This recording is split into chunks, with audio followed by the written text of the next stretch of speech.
I managed to talk the researcher that I was doing work for into finding the money to let me design a floppy disk drive system. And so this was my first big hardware design, and that was to design a board to plug into the PDP-8 that could talk to a disk drive. And the disk drive was from Memorex. It used 8-inch floppies and could hold about 1/4 megabyte. And what was the interface that you'd be plugging into on the PDP-8? Okay, so the PDP-8 has a backplane called Omnibus, and actually probably in terms of a sea change in how computers were built, I believe the PDP-8 was the first bus-based computer, where any slot in the backplane could take any card. Everything prior to that, every place that you plugged a card in, there was only one card that went into that position. Right? But the PDP-8 used these boards that are, I don't know, about 10 inches wide and 8 inches high, and there'd be a single board was the clock, another one was the registers, another one was the ALU. 3 of them together was 4K of memory. The middle board was the actual core plane, and then one of the boards was the read-write amplifiers, and the other one was the bus interface. Right? Gotcha. But the bus interface basically ticked away at 1.2 or 1.4 microseconds. The model I'm talking about is the PDP-8E. Okay.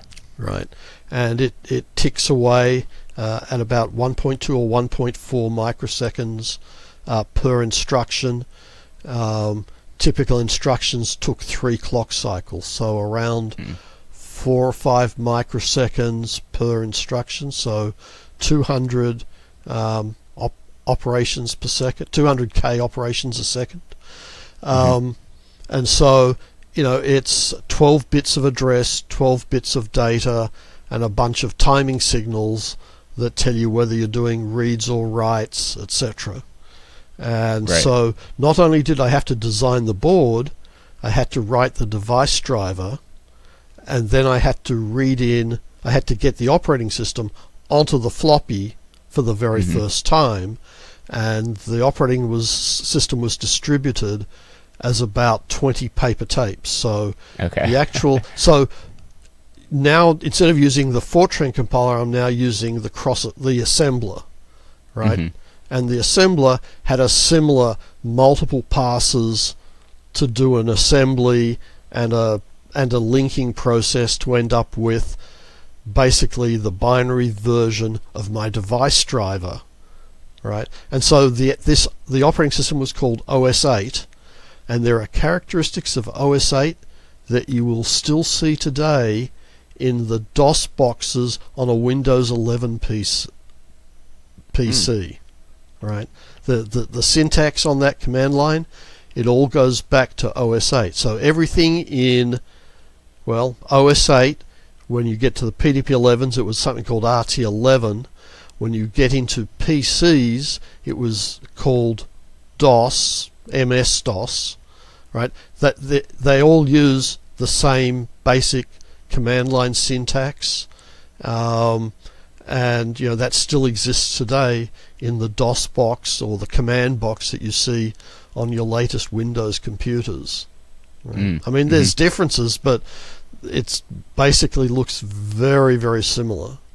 Right, right. So anyway, so you were working on this disk drive, right? And go ahead. And then I had to load the operating system, and DEC built the operating system to be distributed as paper tapes, knowing that some people would have their own device drivers rather than DECs. And so there was a build phase for the OS8 operating system where you aren't actually running the operating system, you're running a program called build, and you're telling it which devices you want, right, and which services you want OS 8 to provide, and you get to build a custom image of the operating system. And the very last stage is you discover if the device driver you wrote actually works, right, which is when it now has to write it to the media.